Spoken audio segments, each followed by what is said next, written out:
What's up, film-going brethren? What's occurring? I'll tell you what's occurring. Me and my peppy little YouTube channel, whose family of subscribers is growing by the day, and you too can be a part of it and subscribe and leave a wholly supportive comment, ruthlessly suppressing any negative thoughts you may or hopefully may not have.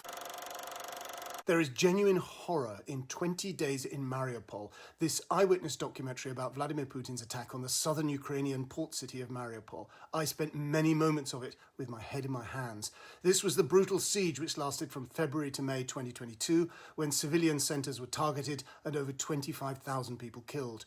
The Ukrainian Associated Press journalist and filmmaker Mstislav Chernov was there for 20 days. And filed video reports which helped to galvanise Western opinion, particularly his horrendous images of mass graves.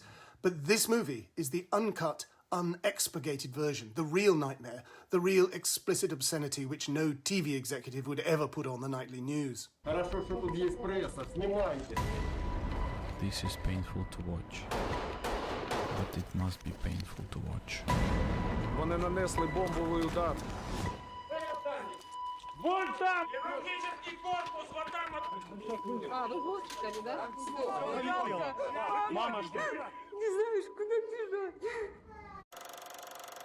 Chernov shows the dead bodies of men, women, children and babies. But perhaps even more horribly, he shows us in unthinkable close-up the wrenching anguish of those left behind, sobbing over the shattered bodies of their loved ones. Sometimes these people are content to be filmed and sometimes not.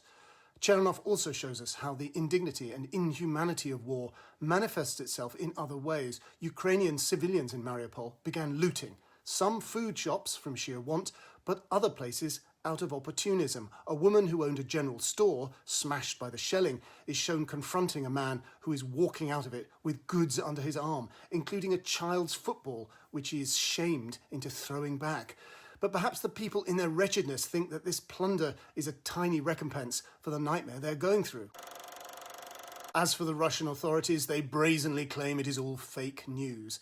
And here is where I had an uneasy memory of Sergei Loznitsa's 2018 film Donbass, which depicts the Russians confecting fake news. That was taken by many, including me, to be a satirical fantasy. But now Russian authorities believe or pretend to believe that the Ukrainians are actually doing it.